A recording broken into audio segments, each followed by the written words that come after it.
everybody, and welcome again to Just Chat. I'm your host, Uncle Dominic. Today, we have a very exciting topic. It is America in Therapy. What does it mean? Well, we're about to find out. Today, we have a guest, and she's the author of this book, America in Therapy, Phyllis Levitt. Let's invite her to the show. Ooh, something. Hello, Phyllis. Welcome to the show. Hi, and thank you so much for having me here today. Well, could you introduce to us a little bit about yourself? Yeah, I've been a psychotherapist for my entire career, over 30 years.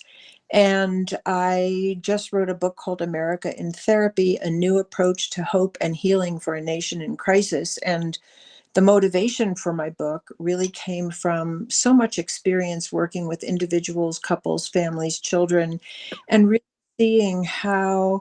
Um, Dysfunctional family dynamics affect people profoundly. And if there's no help or no rescue from abuse or neglect or dysfunction, that we tend to become symptomatic.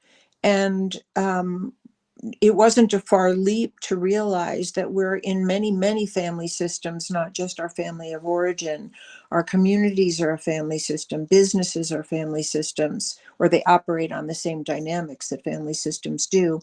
And so do states and countries. And to the extent that there's good, healthy family dynamics where people love, care for each other, and have good skills for resolving conflict without violence and are supportive and tolerant of our differences, then we tend to become those cooperative, caring people ourselves. And when our family systems target certain populations for abuse or neglect or blame and shame, then we end up creating masses of symptomatic people who also becomes a threat sometimes to our whole social order.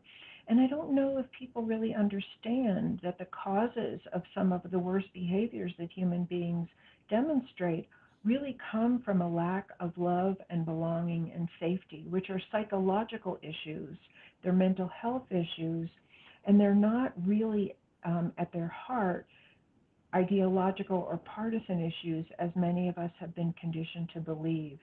So I wrote my book, American Therapy, to try to really uncover for all of us, what some of the psychological dynamics are that have contributed to us being in such a crisis and suffering so much violence and hatred, and what we can do about it, looking at what the best psychotherapy and psychology has to offer in terms of healing. So this So that's book pretty much came from your experiences as a therapist or psychotherapy of 30 years, right? And you right. see And all these also, problems. yeah, sorry, go ahead. Yeah. So you see all these problems that comes from this family. Has is there any personal perspective to this that's influenced you as well? Absolutely, and that's what I was going to add, and that is Okay. that I did many years of therapy myself, especially when I was a bit younger, because I had some abuse in my own childhood, and it really impacted my life profoundly. And so, actually, my first aha that led to me wanting to write this book in the first place was if I was so impacted by what happened to me that was really hurtful and scary, then what's happening to millions of people who are, targeted for injustice or discrimination because of the color of their skin, or who live in poverty, or who are at the after effects of war? What happens to all those people if they don't get help, if they don't get rescue? How symptomatic are they going to become? And can we understand that the real road to peace is to helping people, to treating people kindly? That's the real road to peace. Hmm. I guess in some ways, I don't think this is just particularly applied to Americans. I think this has to Right. do with the world as well. So we could actually say the world in therapy. Um, but at the same time, I feel like people have problems and people are too I don't know, they don't realize that it's a problem, and most of Right. the time they wouldn't know unless they are so desperate enough to actually go to a therapy. Most people would not actually go to therapy themselves, mainly because we are unsure what it is in the first place. Right. And so, two things I want to say, because your first point was very well taken. I I call the book America in Therapy, and I really speak to America because it's the country that I'm familiar with. But I am totally aware that the things that I'm talking about are worldwide issues. And I hope, and many of the podcasters that have contacted me are from other countries. So I think people are beginning to recognize that the mental health aspect of what is hurting us is really coming to the fore of our attention on a more global level. Um, and then I forget now what the second part of your question was. Can you repeat it? Oh, for sure. Because I actually I kind of faded out on that because mainly on the world thing. Um, I believe that most people have these problems mainly because they're Oh, right. afraid to go to therapy. Mm-hmm. And those that actually go to therapy are actually uh, probably forced into or really, really needed it. And because of Right. people who do not go to therapy, the problem persists, right? That's right. And I think, again, I think you're bringing up a really important topic because although I think mental health is more of a topic of conversation today, it certainly was no topic of conversation when I was growing up. So things have changed and we are more aware of mental health issues. But two things with that. I think we still tend as a society to think our most problematic people, our most symptomatic people, our most violent or addicted or isolated people are the ones with the mental health problems. And I'm really talking about our collective mental health. Hmm. And I talk about it in terms of the disconnect. This is one way that I talk about it. The disconnect between what we all want for ourselves. We all want safety. We all want peace. We all want lots of love and being valued and supported and affirmed and given opportunity in our lives. We all want that. But on a political level, and sometimes a social and cultural level, we don't condone those things for other people. Hmm. We enact policies that are highly discriminatory or depriving of certain populations and sometimes violent towards certain populations. And so that disconnect between what we want for ourselves and what we still legislate and condone for other people is a mental health issue. And that's what we've been sort of conditioned to believe is a partisan or an ideological issue. And go ahead. Well, I think some of it will also occur too, and mainly greed. I would say the word greed, right? One of the sins, seven sins, greed. But I feel like everyone is, I would say, kind of selfish in their own way, um, because they want certain things to happen for themselves. Mainly because Right. we see ourselves as the MC, the main character of our life, of our story, of this world. And when we think of that, we tend to, I don't know, do things the way we see that it's more valuable towards us. Um, if we speak about this for new families, young families out there, um, of course, when they started, they will have some conflicts between their relationships between their spouses. Um, it might because also they don't see them as their own views. They expected them to follow their view, and therefore we have some conflicts there with young families. And we did mention about the community as well. So people who live in certain communities will be expected to behave a certain way, or if they don't behave a certain way towards that community, then things might be, troublesome for them. Like I do know some area or community or some areas in America that people are considered unsafe or a bit hard, Right. and it's a bit problematic because the area is already labeled as it is, and when people who are born there or live there have to obey that kind of community, and Right. if nothing happens, then their life will stay the same. So I think a surrounding of the environment that people are in could be a problem as well.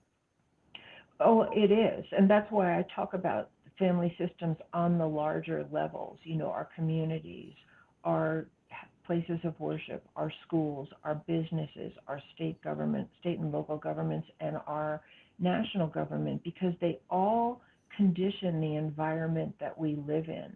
And if they propose, helping people and being compassionate toward people who are suffering either disabilities or discrimination or poverty. If we have compassion and we're setting our sights on passing laws and creating policies that help people, then we have one kind of environment. And if we set laws that are really focused on where you started, which is we tend to be focused on ourselves and our own welfare, Mm, then we're living in a win-lose paradigm. If I win, somebody else loses, and that's okay with me. And in a healthy family, that's not okay. It's not okay for somebody to lose at another person's expense. And we know that from looking at just an individual healthy family. A healthy family has some balance of consideration between the good of the individuals involved and the good of the whole. The welfare of everyone and the welfare of the individual are in some kind of communication and balance. mm. And I think that we don't have that as a guiding light when we enact policies and many of the practices that we have on local and national levels. It's more about what group is in charge and how can they get more of what they want. And where the fallout is just too bad.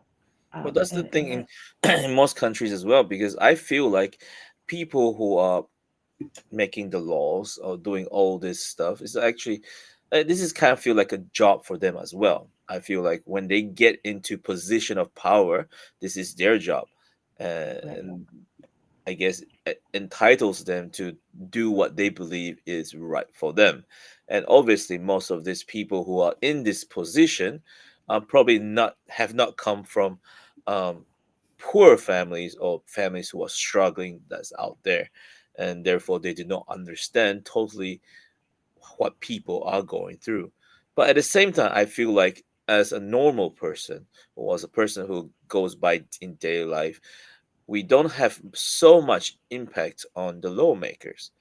Obviously, you don't want me to go out there and protest and do all kinds of stuff, hoping they will react towards us. But there has to be a better way or other ways that we can do it ourselves within our own family. So, does your book mention any of that as well? Absolutely. I mean, absolutely. In fact, that's what I really try to focus on is the correlation between what actually works for people. What kind of communication, what kind of commitment to nonviolence, which is a big one. You Mhm. know, when if there's an atmosphere of violence or threats of violence, people don't feel safe to advocate for themselves often, or the ways that they advocate for themselves engage in violence and force because they're pushing up against, a resistance. And in a healthy family, people sit down and talk and they're committed to working it through. And they know that they're not going to, each person is not going to necessarily get every single thing they want.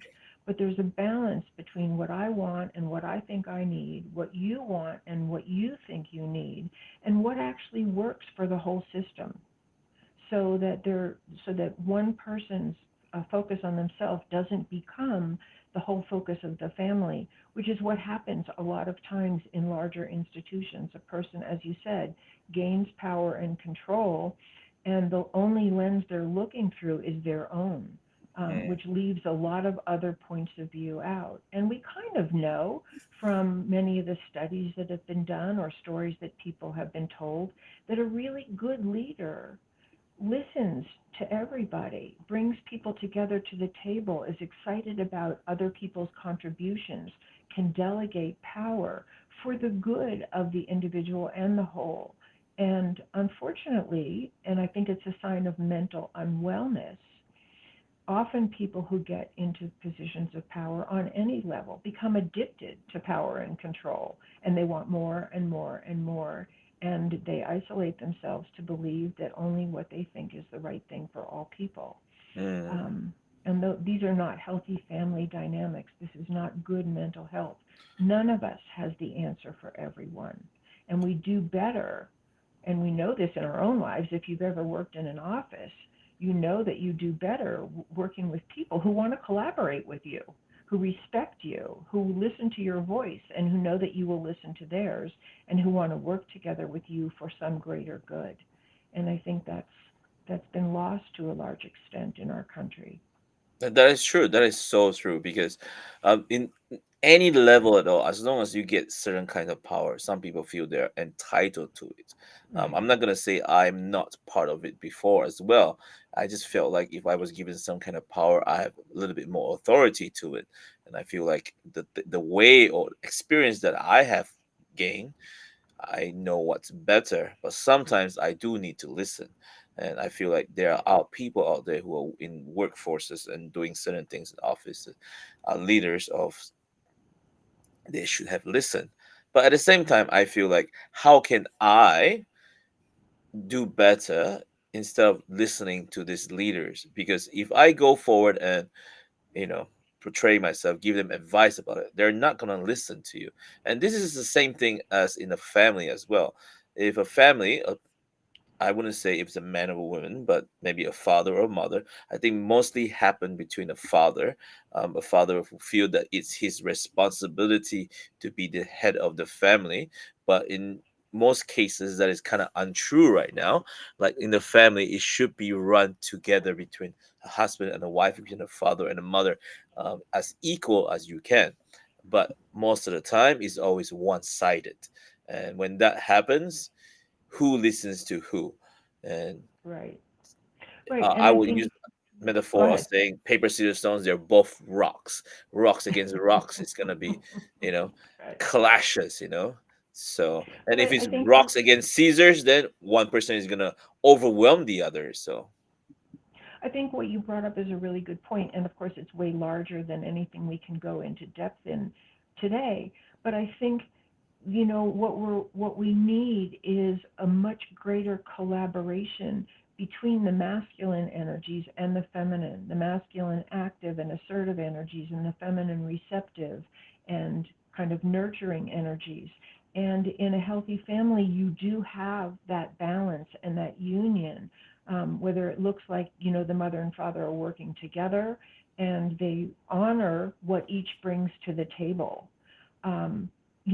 Or they know how to embody more of the opposite qualities in themselves. Like, part of what we know from the field of psychology is that as people heal, as people get better, or people who have grown up in a healthier family environment, they have a balance of masculine assertiveness and action and feminine receptivity and nurturance in themselves. And that's part of what creates mental health. And we're desperately in need of that balance in people who are in positions of great authority and power. And oftentimes we don't see that. And, um, and, and oftentimes women are put down for their nurturing, receptive qualities when we're all in desperate need of that. And an overbalance of the assertive qualities becomes often warlike and mm, aggressive. And that's what we see not only in America, but all over the world. that is true. That is very true. Um, most of the time women are being put down, or are not listened to, and this has been going on for generations and generations. Even now, I believe it has there are improvements in this area where women, or gender equality, I would say, Mm-hmm. makes it even better and improve. But unfortunately, I don't think it's completely there. I think it's still pretty much almost one-sided sometimes, like in Mm-hmm. certain areas or certain workforce where they feel like certain gender is much more better than the other. So I wouldn't say that women are put down most of the time now, but some men are as well, because of some women Mm-hmm. who are in Mm-hmm. power, take abusing the power itself. Now, I'm not gonna side on any either side, but I'm gonna say it's generally because how people react to certain things and create the environment they see that actually makes it how it is, and it's terrible. It does happen in local areas as well, even in schools, because I'm an educator. Mm-hmm. I teach in a high school, and I see it Oh, happen in schools as great. well. And Mm-hmm. there are cases where students will fight. Well, fight at is students fighting, kids fighting, where um, boys, boys will be boys. That's what people say, and then girls will use things like, "Oh, you're a boy, you can't hit me," and so those girls will actually go and hit the boys a couple like really hard and say, "Sorry, Hmm. you can't hit me." And if the boys do react towards it, there will be cases. They will be bringing them to the disciplinary office and say, "This boy hit me," even though the girl started it. And so, and it's not only just one girl; it'll be a group of girls be saying, "Hey, he's at fault," right? And so Hmm. the boy will be misjudged, and therefore this calls for some sort of bullying in some cases. But people don't see it. That's the thing. Well, I think what you're speaking to are some of the symptoms of our family systems kind of falling apart. You Mm, know, that people have many people in our society, and I think often teenagers feel this way because it's such a fraught world that they're coming into. Many people don't actually feel a sense of personal power. It's not role modeled for them. They're not helped to find that. We live in a highly competitive society. For teenagers, there's a whole set of competitions that are unspoken, but there all the time. What you look mm, like, your body image, how smart you are, how many friends you have, how big you are on social media. It goes on and on and on. That we're competing with each other without a safe container of cooperation holding that together, that we're cooperating for our common good, that we all actually really want to belong. And instead of basing belonging on I'm in and you're out, how do we have a win win here? How do we help all people feel included? Because when people feel included and valued, of course, they become much safer for other human beings, and they don't want to exert their power by hitting somebody. mm. No, but it does happen, and sadly, and Of course. yeah. And we Well, have a lot of social media influences that are encouraging people to say they are. violent things and act out on other people. And these are all signs of mental unwellness that need to be addressed on a societal level and can be. Actually another reason why I started my podcast as well, because I wanted to be part of the community that gives out good good vibes and good Right, things to people right. around, because I've seen so many bad things out there. If you click about something, there's always something bad that shows up. And Right. if I can put something out a little and people get to see it a little, that makes the world a little better in some ways. Hmm. So And in your so, book, Phyllis, sorry, yeah, no, go ahead. Sorry. in your book you mentioned you are giving hope if someone read this book in a way, right?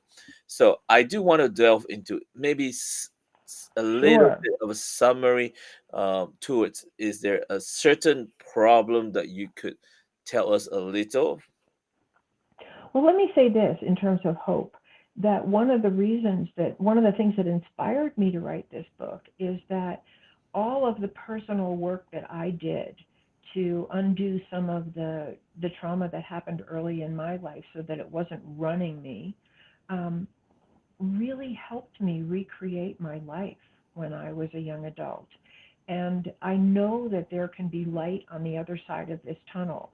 And I've seen that with countless people over the years that I've worked with as clients and people that I know who have really made a healing journey, who got help to deal with some of the worst of what happened to them and have come out the other side. And what I have seen, and I would imagine that most therapists can tell you the same thing, that when people have a chance to heal in a safe place where they can release their pain and reprocess some of the negative things that they came to believe about themselves and start to feel better about themselves and develop healthier coping mechanisms, they inevitably become more loving, more kind, more patient, more tolerant, and more cooperative with other people, and and of course less violent or and not violent at all.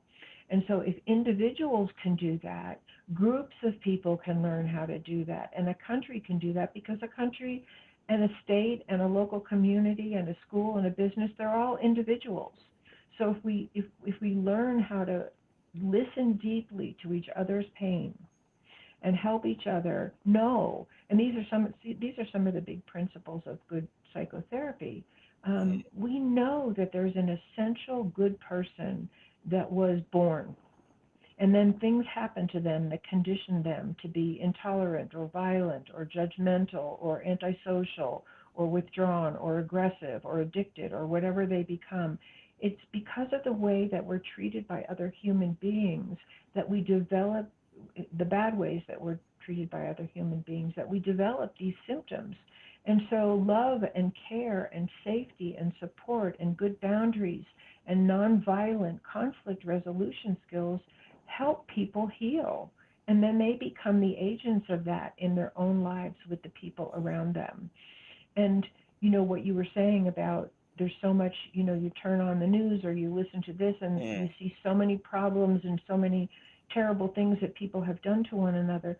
But in fact, at the same time, there are millions of people out there doing wonderful things and contributing to our society and helping those in need. And they're not necessarily all over the news. And I think that's one of the sad things about our culture is that we sort of feed off of the violence. We feed off of who got put down next and who was exposed as a bad guy, rather than okay, maybe that person did some terrible things, but could we look and see what happened to them that set them up to be criminals or to be greedy or to be abusive? Can we look at what happened to them and really try to heal the roots of that?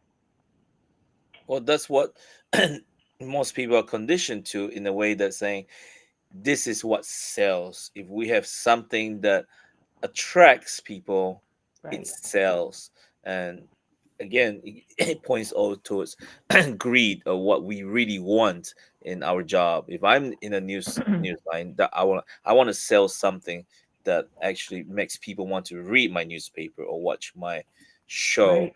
And I do know, on when YouTube first came out, like when YouTube first came out, it was technically for educational purposes, and Uh-huh. educators out there are encouraged to put up educational videos or training videos out there for people to use. Eventually, I think when YouTube opened up to everyone else, we start seeing all kinds of interesting videos, but it's starting to pick up, and then eventually people try to get views by doing crazy stunts or crazy things and video it, and people watch it. Why? They think it's funny, it's great. And this encourages a whole different influencers, you may say, that does all kinds of bad things in order to get views. And this goes on, and obviously there are many problems involved with this, and I do see this in a family problem as well. If a family, if a parent give their kids an iPad now, and instead of talking them during dinner, they create a problem where they will learn all kinds of things on the YouTube. And nowadays, obviously, there's weird challenges or stuff like that, and kids tend to follow along and creates problems for themselves. Obviously, there are a lot of good things in there as well. They could learn a lot Right. of good things, but Right. there are bad things, and people are tend to drawn towards them for some reason. Yeah, and we do. And I think part of it is that people just, it's part of our human nature that we like to project out. So if somebody else out there is getting humiliated or put down or, whatever, beaten at some game, then we get to feel, we don't have to feel the places in our own life where we're afraid of failure or afraid of not being treated well. That's part of the whole cycle of abuse, is that we do to other people, in some ways we project that shadow part of ourselves onto other people so that we don't feel it ourselves. And but let me say this about in the big picture, and this goes back to something that you referenced earlier. Mm. What brings people to therapy? Like you said, there's still a stigma around it. A lot of people still feel like going to therapy means you failed or you're weak or you should be able to do it yourself. We're supposed to be self-made people in this society. We're supposed to be independent and not need And that's really seen as successful when in fact we actually really need each other. Um, the main thing that brings people to therapy is pain. Mm, People don't go to the doctor unless something's really wrong. They don't go to therapy generally, I would say for the very most part, unless they're really in so much pain that they can't figure it out themselves, or the things that they're doing to numb the pain, like drinking or being obsessed about exercise or whatever, aren't working, or being people pleasers or being driven in their work or getting richer. None of those things are actually alleviating the pain that they're in. And so pain actually can be a great motivator for change if we embrace it that way rather than try to numb it out. And my feeling, and this was also one of the main reasons why I wrote this book now, is because we have a lot of pain in our social structures. We have a lot of people suffering terrible discrimination, terrible injustice, terrible poverty, terrible bias because of their sex or their sexual identity, and the list goes on of what people and as a therapist of well over 30 years, I can tell you that the average person that I saw who was a functional person who was going to work, raising their kids, had extracurricular activities, had friends, were still suffering often from child abuse, from loveless marriages, from emotional abuse in their homes that was hidden behind closed doors. And there's a lot of pain in a lot of people. And I think we tend to want to deny it or hide it. And it's mushrooming actually in our social mm, structures today in America with one of the biggest ways that it's obvious is all these mass murders of people that the murderer doesn't even know. It's not like they're angry at that person over there. They're just enraged and in so much pain and so disconnected from their own humanity and their own feelings of connection to other people that their rage explodes on completely innocent people. And I think we have to look at that. Is the pain being generated, and that's just the tip of the iceberg, um, that we're looking at in our society, can it call us to help people instead of put them on display, as the next news story? Can it inspire us to actually look at what's going on in the family of America that is producing more and more people who are so enraged and powerless and disconnected from themselves and others, and help them? Can we put our resources toward helping families, toward providing for children, providing therapy for more people, helping communities that are poor, with housing and education and medical care? You know, this is this is what I see, mm. helping people. I can see it happening. I do think that there are some governments in America, whether local or national, they do actually help a lot. But in some cases, like I did mention again, some people do not want to be helped or felt like you don't know any better than I do. I know my life. Um, in terms of saying this in a Western culture and an Asian culture, um, in Asian culture, people tend to keep to themselves, and therefore most people would definitely do not want to go to therapy because they think like telling your problems is actually telling people your weaknesses. But in the Western culture, is a bit more open. People tend to want to share the problems out. Um, and hopefully get some answers out of it. But at the same time, there are people in the Western culture who feels like I know things better, and this is the way my life goes. I don't need you to interfere in my life, even if the governments try to help, and that is also a problem. Um, it's kind of a hard fix. I feel like there are problems out there, and sometimes the government try to help, and when it fails, they back out of it, and they feel okay, this doesn't work. Let's not do this again. It'll be a waste of taxpayers' money or something. We should not do this. We should do something else. And so the problem will therefore would not be solved. That's what I think anyway. Well, I think in a family, if you have very symptomatic children, for instance, and a lot of family therapy that we've done as therapists over many, many years has shown that if you have highly symptomatic children, chances are that there are problems with the parents.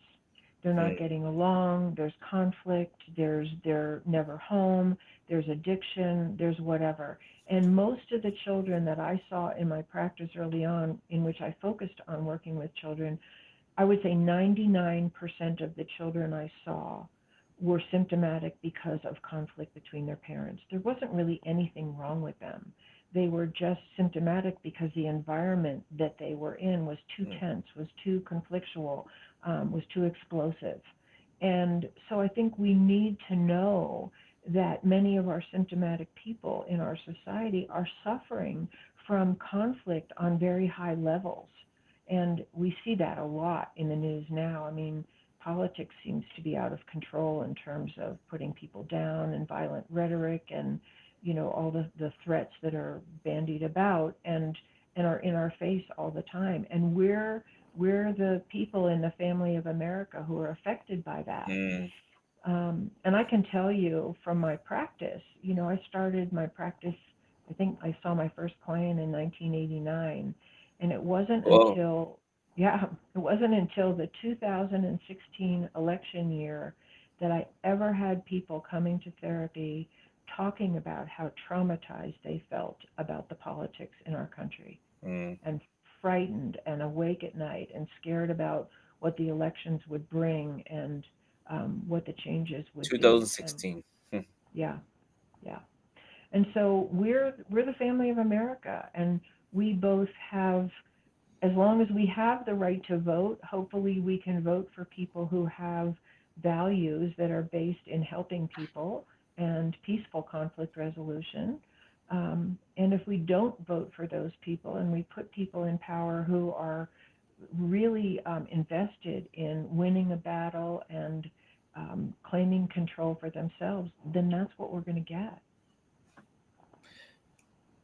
Well, I can't comment on that because I don't live in America, but I do Oh, believe, I okay. do know that most people at that time as well, now I wouldn't say traumatized, but more like they're afraid of what America will do, and when they get because of the president, and mainly because America almost dictate what happens around the world, Mm, in some sense, in some cases, and so people are also kind of afraid what might happen because it's kind of into the unknown.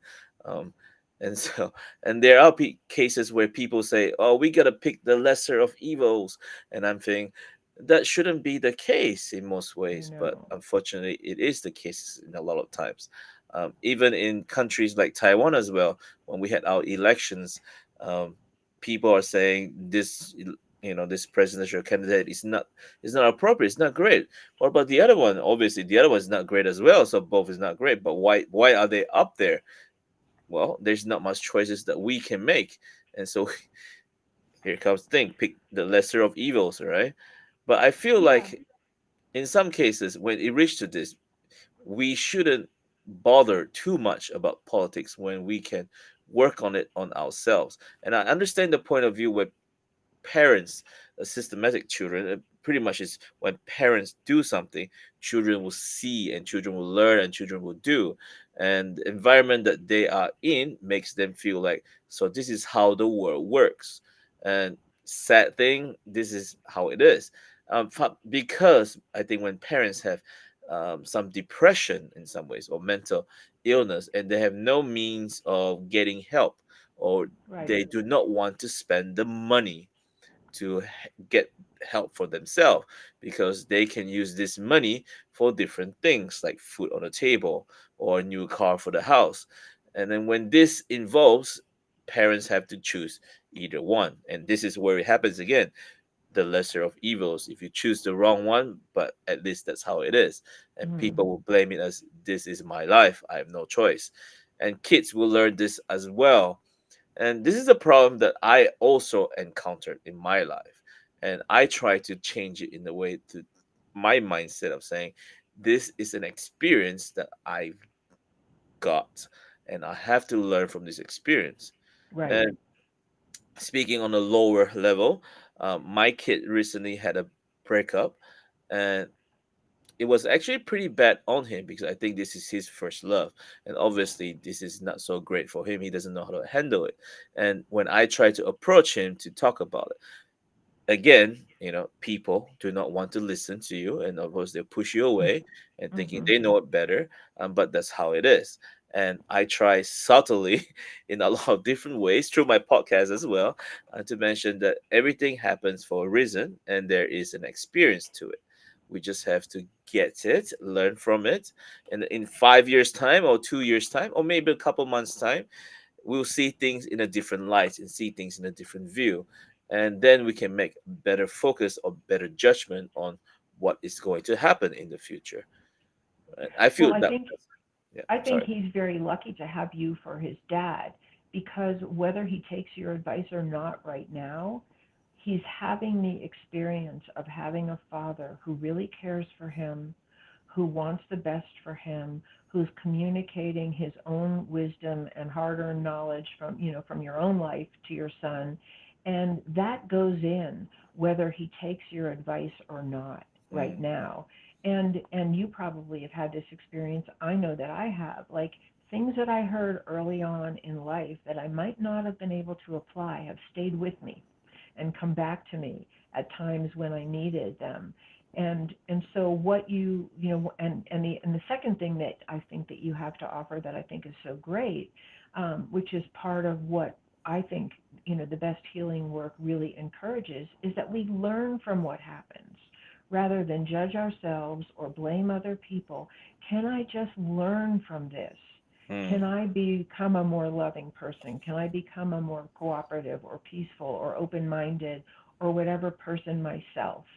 And because it does generate out. And so when you come back to the ultimate question, I may have no control, and I don't have any mm, control over the next election. I don't have any control over what laws, this particular Congress is going to pass. I do have control over myself. I do have control about how I handle myself in conflicts in my life, or how I relate lovingly or not to other people.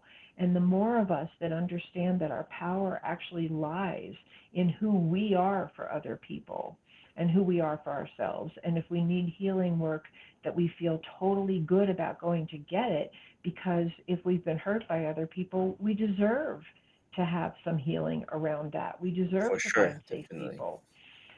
And then we can ripple out, and that's what grassroots is about. We can ripple out in our influence the very best we can. I think one of the tragedies of the overwhelm of the violence and divisiveness in politics today is that too many people feel powerless to do anything at all.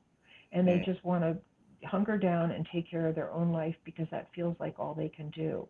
And we all can be a source of love and belonging and cooperation and peace for other people. You don't have to be a therapist to do that. You can smile at somebody. You can ask them how they are and really listen. We can all be there for one another, and that's the grassroots answer to the changes that we want to see. definitely, definitely. We all definitely need to help each other because the world is definitely not in a good place. It needs healing, and everyone needs to put in some kind of effort. And even though in a smaller scale, it's still an effort. Well, Right. Phyllis, I want to thank you again for coming to the show, and sorry for the mishaps in the early stages, Wow. but it has been great talking to you, and I learned a lot of things, and I'm sure our viewers out there and listeners out there learn a lot of things about America in Therapy, your book as well. So I want to tell everyone again, please check out Phyllis Leavitt's America in Therapy, a new approach to hope and healing for a nation, right? And please check out her book. And you can actually buy it in the website and look it out here. Right. I put it Right. down here at phyllislevitt.com, or go to amazon.com as well, right? Um, Right. I also need to mention she has other books as well that I'm also kind of interested in.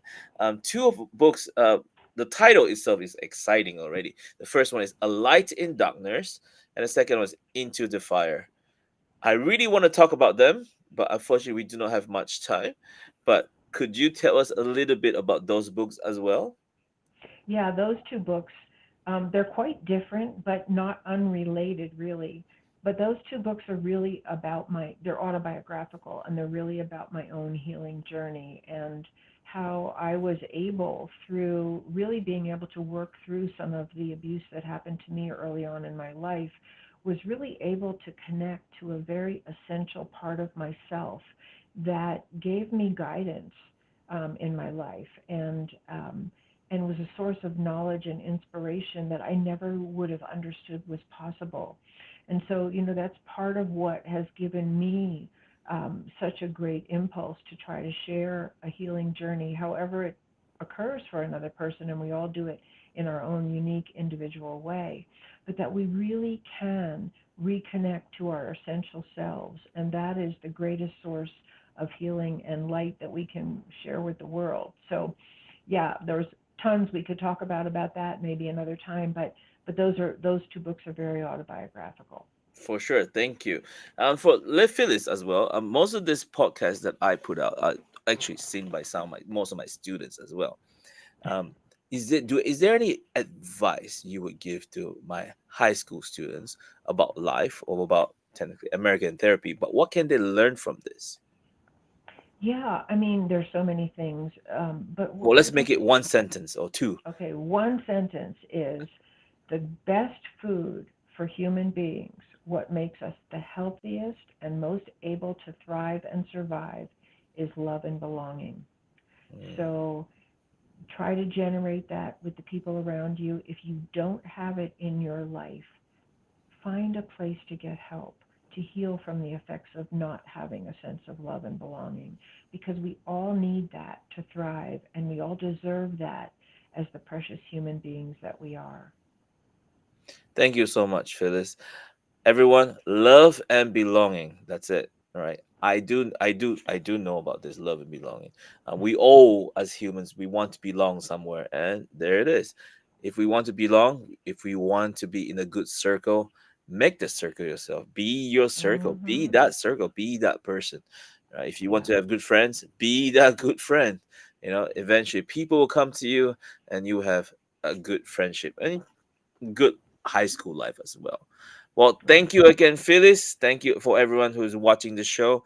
I hope you guys we all learn something from America in therapy and apply it not just in America, obviously, in everyone's family, in your own family in the future as well. And thank you, Thank you. everyone. Catch you guys again another time. Please check out our other streams. Please like this video and subscribe to it and help us grow even more. Thank you so much, everyone, and have